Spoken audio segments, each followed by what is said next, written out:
భారత కెప్టెన్ రోహిత్ శర్మ రంజీ ట్రోఫీలో 10 ఏళ్ల తర్వాత తిరిగి ఆడినప్పటికీ తన పేలవ ప్రదర్శనతో అభిమానులను నిరాశపరిచాడు. 2024-25 సీజన్లో అతని బ్యాటింగ్ సగటు 10.43కి మాత్రమే పరిమితమైంది. ఇది 19 ఏళ్లలో భారత బ్యాట్స్మెన్కు కనిష్ట సగటు.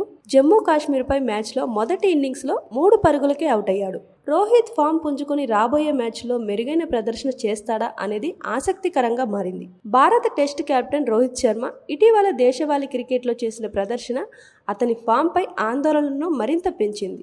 దాదాపు ఒక దశాబ్దం తర్వాత రంజీ ట్రోఫీకి తిరిగి వచ్చిన రోహిత్ ముంబైలోని శరద్ పవార్ క్రికెట్ అకాడమీ వద్ద జమ్మూ కాశ్మీర్తో జరిగిన మ్యాచ్లో తన అభిమానులను నిరాశపరిచాడు. మొదటి ఇన్నింగ్స్లో కేవలం 3 పరుగులకే అవుట్ అయిన రోహిత్ ఉమర్ నజీర్ మీర్ బౌలింగ్కు బలయ్యాడు. 19 బంతులు ఎదుర్కొన్న అనంతరం అవుట్ కావడంతో అభిమానులు స్టేడియం నుంచి నిరాశగా బయటకు వెళ్లిపోయారు. ఈ సీజన్లో రోహిత్ బ్యాటింగ్ సగటు అత్యంత కనిష్ట స్థాయికి చేరుకుంది. 2024-25 ఫస్ట్ క్లాస్ సీజన్లో 16 ఇన్నింగ్స్లో ఆయన సగటు 10.43 మాత్రమే.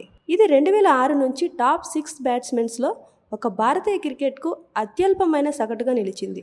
ఇది 19 ఏళ్ల తర్వాత ఒక ఇండియన్ బ్యాట్స్మెన్కి అతి తక్కువ సగటు. అంతర్జాతీయ క్రికెట్లో కూడా రోహిత్ శర్మ ప్రదర్శన ఘోరంగా ఉందని చెప్పొచ్చు. 2024-25 టెస్ట్ సీజన్ రోహిత్కు పెద్దగా కలిసి రాలేదు. 15 ఇన్నింగ్స్లో కేవలం 10.93 సగటుతో 164 పరుగులు మాత్రమే చేశాడు. అతని అత్యంత స్కోరు 52 మాత్రమే.